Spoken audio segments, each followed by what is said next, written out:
the United States this week, we have the Nonviolent Medicaid Army marching up and launching Medicaid Marches. Today's Medicaid March is just one of 7 of these actions that are happening across Pennsylvania this week and dozens more across the United States. So from Pittsburgh, PA to Pittsburgh, Kansas, Maine, Alabama, Massachusetts, North Carolina, Wisconsin, and Vermont, the Nonviolent Medicaid Army is strong. And we are here. The People First PA is a statewide grassroots organization made up of poor and dispossessed working class people fighting for our human right to health care and everything we need to live healthy and fulfilling lives. We are multiracial, urban, suburban, and small town, united by the idea that our basic needs are our human rights. There are many things happening in this land. There are many things happening in this land. Oh, does healthcare profits soar as we pay more and more? There are many things happening in this land. I was put in Lancaster County Prison basically during a mental health episode I had, and I was given no bail because I was homeless. I was sat in LCP for 14 and a half months and was found not guilty of the charges that was pressed against me. Basically, they told me, well, sorry about that, you can go now. That was really what basically they told me. I've known 6 people now that have been killed by the police during mental health episodes. Sorry. It's just, we're at a point now where we know the problem, that housing, healthcare is all intertwined. You cannot have one without the other. And we're taking away facilities. We're taking away one facility like this one that treated me into one of the lowest points of my life. It brought me back to sanity. You know, we are people. We have value. We have intrinsic value as humans. We are not something to be thrown away and put in prison just because we are a nuisance to the rich. Mental health and police violence often go hand in hand, and our community members deserve better. We've seen this many times this year with the loss of Damian Daniels, who suffered from PTSD and was shot during a wellness check. Stephen Taylor, who was suffering from a mental health crisis while shopping. Daniel Prude, whose brother called for help while he was concerned about his mental state. Darius Tarver, who was showing significant signs of mental impairment when he was killed. Micaiah Lee, whose mother called for help as he was suicidal. And right in our area, Ricardo Muniz from Lancaster, who was shot and killed after his mom called for police help to get him involuntarily committed. The news was quick to tell Ricardo's story, but left out that UPMC closed the hospital in his area because it wasn't profitable to keep a hospital in a poor neighborhood. Shame! Shame! You want to end the war on the poor. That means we don't criminalize people for being on the streets. We don't criminalize people for not having the means to provide for themselves. That's a failure of the state, not a failure of the individual. If UPMC Altoona received a $1.1 billion COVID bailout, why is it so difficult for our community members to obtain a doctor's order to receive a test when they have symptoms or knowingly have been exposed? My sister died of cancer, and I think it's hard for people to really grasp how systemic evil can kill the people that we love. And this year, we're going to spend over $900 billion on war, on the war economy in this country alone. That's 900 times the amount, right?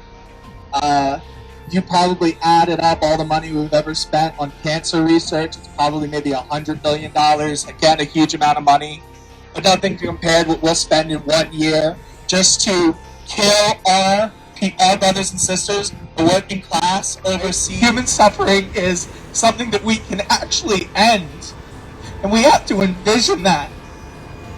That's why we're doing things like this across the country. More help! More help! It's essential! It's essential! Say more help! More help!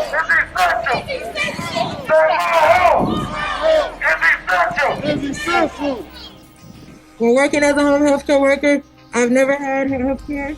I've never gotten PPE, any paid time offs, never had masks, gloves, any kind of hand sanitizers, or any essential needs to that sort. And that is true for a lot of home health care workers. Healthcare is a human right. Healthcare is an essential need. No one should have to struggle to go to the doctor. Going to the doctors is an essential need. People need to be able to go to the doctors to get checkups. For the first 3 months of the pandemic, I worked on the COVID unit up at UVM. One of the most memorable moments I had was while caring for a man in his 50s whose health was continuing to decline throughout my shift. Between gasps, he explained to me that he had been laid off earlier this year, and with that, he had lost his health insurance. Here's a man fighting for his life during a global pandemic, and he's thinking about how he's going to pay for it. Hurdles, no cuts! Medicaid for all of us! No hurdles, no cuts! Medicaid for all of us! And there are certain unalienable rights that government should never violate. Yes. These rights include the right to life, liberty, and the pursuit of happiness. Yes. The government fails to protect these rights. It is not only the right, but also the duty of the people to overthrow that government and its place.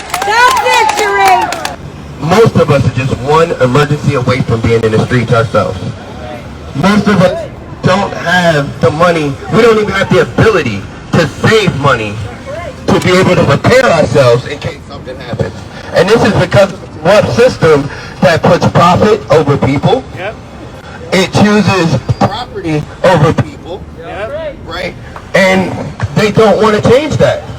Those with wealth and power like to tell us two big lies that undergird all of their beliefs and their policies. One is the lie that there is not enough.